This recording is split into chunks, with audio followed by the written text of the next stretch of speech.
What's up, everybody? This is Gary Holt from Exodus and formerly from Slayer, and you're listening to The Razor's Edge.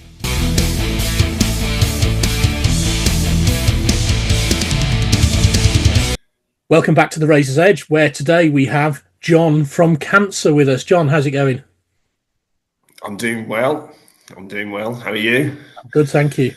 So before we talk about all things Cancer, I wanted to jump back in time to before the days of the band. How did you first get into heavy music? At school, I was very, very easily led by anything that was against the school. I wasn't very good at school, I'll be honest with you. I was absolutely terrible. And before I listened to heavy music, I used to listen to a bit of punk rock. You know, I was kind of into the American punk rock. You know, the Kennedys and stuff like that. But I got into it was Ozzy Osbourne actually. I got lent the Ozzy Osbourne Bark at the Moon album after seeing him on Top of the Pops with his Jack Pierce makeup. And I thought, I'll give it a go. And I quite liked it. But it was Motörhead that turned my head. And then shortly after that, it was Venom. Yeah. Nice routine, Motörhead followed by Venom. Yes. So, with Motörhead, I could kind of relate in a way because it was a bit kind of, fuck you type of, it wasn't like Iron Maiden. It was a bit more on that type of, this is what we do. And whereas with Iron Maiden, it was the more musicianship with, the new wave of British heavy metal, and they were the masters and everything. Whereas with Motörhead, it didn't care, it didn't matter, Yeah, absolutely. So going off Wikipedia and the Cancer article on Wikipedia, it claims you were formed in the Tontine pub back in 1988. And knowing that pub as I do, it seems the least suitable pub to form one of Britain's biggest death metal bands. So how close to the truth is that Wikipedia article, and what drew yourself and Carl and Ian to form the band? It's absolutely true. I think we used to just go in there just to upset the bar staff and the proprietor. I think it was just that, because we did stick out, Yeah, it was in the Tontine pub. We used to do a pub crawl actually. We used to go from the Golden Ball to the Tontine, and then to the White Hart, and then to the Swan. The Swan, at the end there. And I think they used to have like blues bands on, but we were already drunk by the time we got there. But we went out especially. We used to drink quite a lot down the Iron Bridge, and we used a council built kind of venue to have for our first jam, which was near the car park next to the Tontine. Right. Yeah. Okay. A bit up the road, but and that was anointed with my Marshall amp going into meltdown and smoke coming out, and we knew we were on the right track. We knew we were over the target when that happened. So we were baptized in fire. Yeah. And it was a friend of ours, a Geordie lad that Carl knew, called Decker. Derek Sloan, his real name was, is I hope. And Decker, and he said, "Why don't you call your band Cancer?" Yeah, that's a terrible accent. And we were like, "Ooh." And then when the sickness kind of, and we thought, why not? And it kind of got, that was the name, Yeah, so we're both from Telford originally.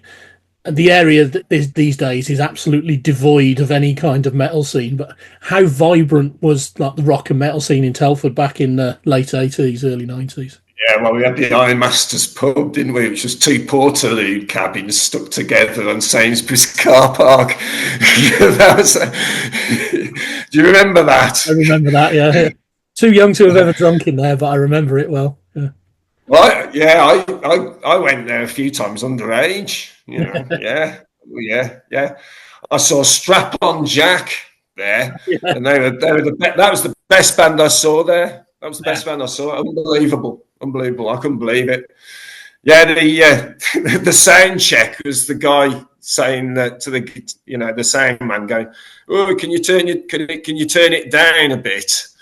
And they literally just ripped off the volume pots off their instrument and said, "No, this is it." Yeah. So yeah, the Ironmasters pub, yeah, and there was the Duke of Wellington down in Wellington. Yeah. We used to play Pisces as well. Do you remember Pisces? Yeah, I remember Pisces. We used to play there to the Goths. You know, they weren't very happy with us. Those New Model Army fans didn't seem to think much of it really. And then we wandered down to the Duke of Wellington. You remember the Duke? We played down there with the whiskey loving landlord, and I think I played the Haygate after that a few times, and we played the Forest Glen as well. Oh, wow! Bottom of the Wrekin with Benediction, and there was some members of Napalm Death there as well, and the place didn't recover from that show, and it got moved into the Blisthill Museum. Yeah, it's not there anymore, is it? Yeah. You mentioned the Haygate. The Haygate was like the last bastion of metal in the town before it closed, and it's also where you made your comeback in 2014. So, what drove you to reform Cancer back, not 10 years ago? Oh, right, yeah. I think it was Cyclone Empire. It was their fault because they wanted to release our first 3 albums, and we were like, "Yeah, should we play a few festivals?" And we'll play a few festivals, you know, and in support of the reissues. And we all said, yeah. I mean, I phoned up Ian Buchanan, you know, on Woodside. I phoned him up from Spain. I said, "Are you ready? You ready to play some gigs?" He didn't even know. He said, "What?" It looks like I'm playing.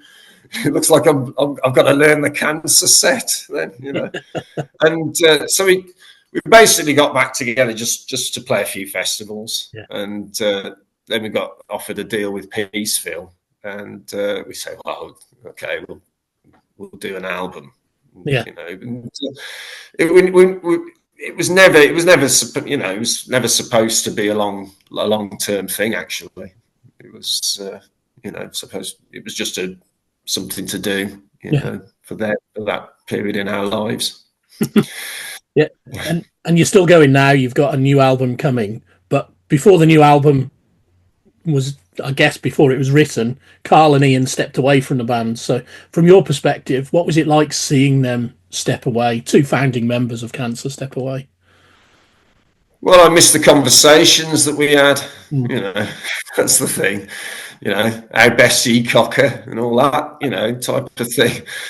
But the thing is I mean, we were only supposed to support those festivals. We'd done some serious rites of passage together, you know, so it was kind of like, well, fair enough. Do you mind if I continue? So, because I was kind of like, well, what am I going to do? I'm a bit of a loose end because we went through that COVID period, and I thought, well, you know, I wasn't going to do any gigs until, you know, the following year. And so I thought, well, when they announced they weren't going to do it, it was like, well, that's cool, you know, but I've got to get I hope you don't mind if I continue. Yeah. And so I got some local boys from here, you know, to fill in. Yeah, and that lineup is now going strong. And in a couple of weeks' time, album number 7 comes out, Inverted World. I've had it on for a couple of days now, and I'm loving it. So, how happy are you with it? How happy am I with it? With the album? Yeah, I listened to it. I'm super happy with it. It's it was the process of doing it was a bit strange because I had to like travel in my car for an hour to get to the studio, and well, I suppose I could warm up my vocals in the car, you know. But I go over there and then I recorded the guitars, and then so that weekend, and then it would be the next month when I do the vocals. Usually we all used to do it in the same few weeks. Yeah. So it was all kind of like put together very, you know, that kind of rain in blood thing, get in there and do it. But this time it was more of a case of kind of finding time to do it, really. So the songs had already been written, you know, and I was starting to kind of, you know, get kind of like I wanted to get on with it. Yeah. And you know, and when it started, once we got the drums down, I was starting to smile. Once we put it this way, we did the drums, we did the guitars, and then the vocals. Then we went to China, you know, and that kind of like stopped everything. Yeah. You know, it took me a week to recover, you know, my digestive system to get back to normal after going there. So it was a bit of a situation. Yeah. And yeah, that was so it was a bit more drawn out, I would say. Yeah. So. And how does it feel recording a new album with new blood in the band? How much do they contribute to the album? Well, we've because we have rehearsals. You see, we have rehearsals. I mean, you know, we go through the songs without the vocals. Yeah. And I know in my head how the vocals are going to go, so I can kind of like, you know, but I haven't had to really do anything in that arrangement situation. You know, they pretty much know the Cancer sound. You know, I was just going to keep it simple. You know, and, yeah. You know, these new players, Tim, they're very much on the, you know, that type of that technical thing. You know, I remember when I, you know, when I was in my Brookside flat when I managed to get out of work and doing music, you know, full time. Yeah. You know, I was listening to bands like Rush and stuff like that, to Led Zeppelin and stuff like that, you know, from the Sabbath stuff to gain that kind of musical apprenticeship. Yeah. You know, but these guys, they listen to real technical stuff. You know. Well, there's a lot more of a back catalogue from a vast array of bands these days compared to back in the 80s. Right, yeah. That's right. Yeah, but they're good guys. You know, they're keen. Yeah, you know, that's what matters. Absolutely. So you're 37 years into Cancer's career now, if you go back to when you formed. So what still drives you to write new Cancer material? The way the world is. That's it. The way the world is. You know. I mean, I'm a parent, you know, and you know, and okay, I don't live in the UK, but I share, you know, a lot of people around in Europe. We share the same problems as what's going on there, you know. And I heard it all when I went back to my mum's for Christmas, you know, putting on the news and things like that. But we have the same shit basically, and the encroaching police state, the horrible monetary system and how unfair it is, and how the elite oligarchs, you know, take it all from themselves basically and leave us with the pennies, you know, to catch. You know, so that drives me on. I still love listening to metal as well. So, you know, and I guess that kind of drives me. Plus, I'm kind of a bit long in the tooth now. I don't want to sound like Victor Meldrew, but I've got nothing else I can do. You know, well, take up painting, perhaps. I don't know. I'm not very good with paint. A bit all thumbs. You know. Yeah. I play guitar, but I can't paint. So we're a couple of weeks away from the album coming out now. Do you pay attention to reviews of the album as they come out in the press? Not unless they're put on my website, which I was, because the promotions team, if they see a good review, they think, oh, he needs to see this. But to be honest, I'm not. Over the years, I've learned to just concentrate on what I do and not really just put the blinkers on like the Shire horses. Just do what you do, and just let everybody else do the commentary. I mean, music's there, isn't it? For us to listen to. So I mean, most of the feedback I've had, well, perhaps it might have been filtered, but it's been positive. Yeah. So. Yeah, well, I'm certainly loving it. I think it's a great album.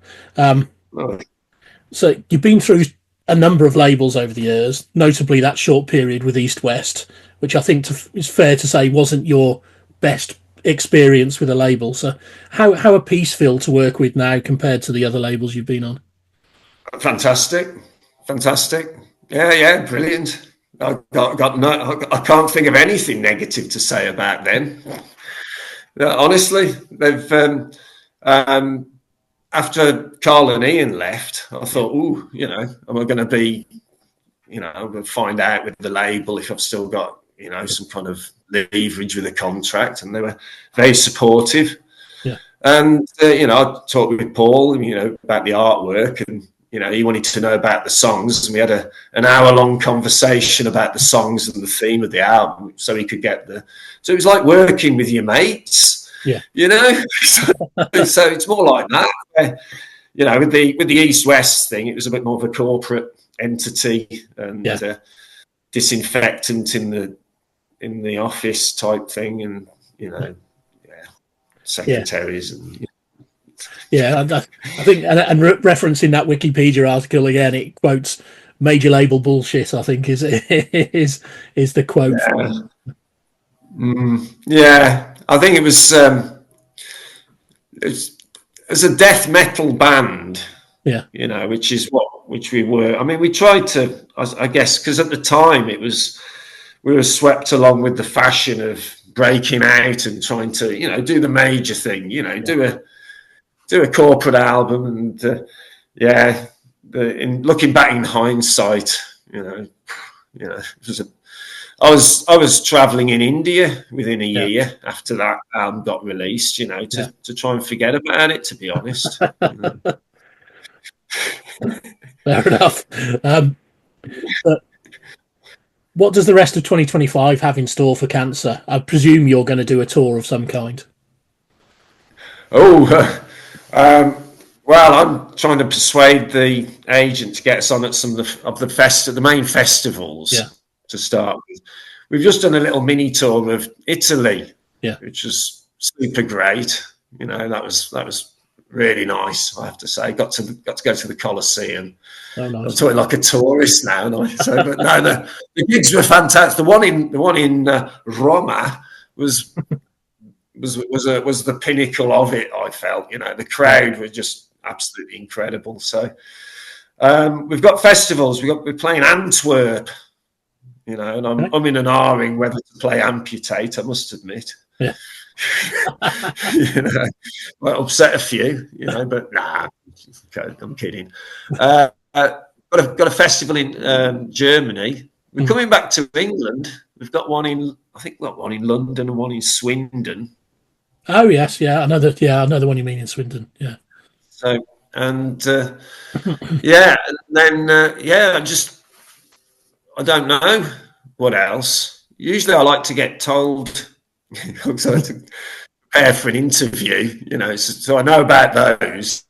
Usually, I get told a week before I have to do it. Yeah. So that I don't have to think about it, and then I can just prepare for it on the week when I have to do it, and get mentally prepared and get ready. Yeah. So. And how long do you see Cancer as an entity going forwards? Obviously, you've been around nearly 40 years now, and that's quite substantial for a band these days. So how far into the future can you see Cancer going? Well, I haven't thought about it. I take each day as it comes, really. And while I can still write and play and do the vocals, I'll continue. They might have to AI my image. Perhaps I'll get some Botox put on the advance. Yes. But I mean, that's the thing, isn't it? You go as long as nature allows you to, really, because principally in the philosophy of it, I don't see me stopping, because I feel that I'm too old or too, I just think it isn't what a man of my age should be doing. I don't subscribe to any of that, because I don't think about what anybody else thinks in that way. So, yeah, well, yeah, I'd certainly like to see you go for many more years. It's Cancer were a local band for me growing up, so I've always been drawn to yourselves, and it's great to see you still going on. Yeah, it is. Yeah, it is. I do. When people talk about the name, though, Cancer, and they, I mean, I spoke to some English guys here in Madrid. They're playing a band. I said, "Yeah, I'm playing a band called Cancer," and they say, "You sicko." And I was like, well, "Hey," But it's funny because I was in Amoeba Records in California, in San Francisco. Doing some shopping. Getting my second-hand CDs, and you have to get your CDs and go to the counter and collect your bag on the way out. Yeah. Okay. So, and I'm there, and the guys makes a little bit of what we call small talk. And he goes, "Oh, you're here for that death metal festival in the Oakland Death Fest, the California Death Fest." And I said, "Oh yeah, I'm actually playing it, mate." And he was like, "Oh, what band are you in?" I was like, "Cancer." "Ah, the Cancer we like." The type of cancer we like. That's what he said. I was like, yeah. The funny thing was, he said to his mate, who was apparently a Cancer fan, because I had my hair tied back and hat on, sunglasses, and this guy from Cancer, and he didn't believe him. He's like, But the Cancer we like is a good slogan you can use going forwards, I think. Yeah, the Cancer we like. John, it's been a pleasure talking to you today. Thank you for your time. Cancer release Inverted World on April 25th by Peaceville, and I wish you all the best with it. It's a fantastic album.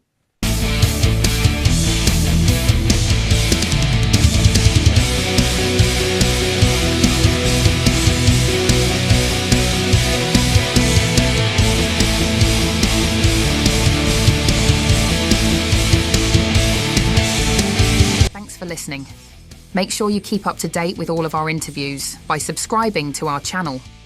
For all the latest news, reviews, interviews and more, head over to our website www.therazorsedge.rocks.